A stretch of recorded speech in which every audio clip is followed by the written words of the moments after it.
දැන් ඔය සිංහල දෙමළ නැත්නම් සිංහල හින්දු අලුත් අවුරුද්ද ගැන මට ලොකු ප්‍රහේලිකාවක් තියෙනවා. මොකක්ද දන්නවද? ඔය ඒගොල්ලන් එවන දැන් මට ඒවලා තියෙනවා WhatsApp එකේ අර මේ කාඩ්ස් වල තියෙනවනේ සුබ අලුත් අවුරුද්දක් කියලා. අන්න එතන මට ලොකු ප්‍රශ්නයක් තියෙනවා. මොකක්ද දන්නවද? මම කියන්නද?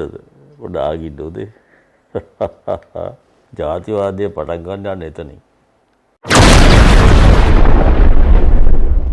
දැන් ඔය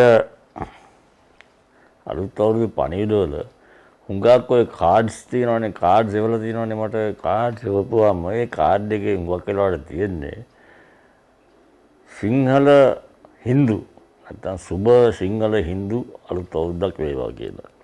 දැන් මොකටද සුබ සිංහල හින්දු අලුත් අවුරුද්දක් කියලා කියන්නේ? නිකන් කිව්වනම් ඉවරයිනේ සියල්ලන්ට සුබ අලුත් අවුරුද්දක් වේවා කියලා. තේරෙනවද මං කියන්නේ? මොකටද සිංහල හින්දු කියන එක ભેදයක් කරගන්නේ? තේරෙනවද මං කියන්නේ? මට පේන හැටියට අලුත් අවුරුද්දේ කාඩ් එකෙන් තමයි ඔය සිංහල දෙමළ ප්‍රශ්නය ස්ථාපිත කරන්නේ. ඔය ජාතිවාදය. මොකටද ඔක වෙන් කරන්නේ? ඒ කාඩ් එකෙන්ම ජාතිවාදයක් ඇති කරනව නේද?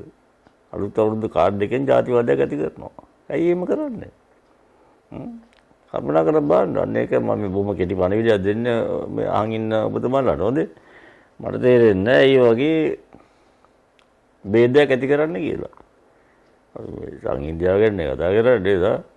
සංහිඳියාව නම් මොකටද ඔය විදිහට මේ සුබ පැතුම් කාඩ් එකේ ಜಾති ભેදය ඇති කරන්නේ?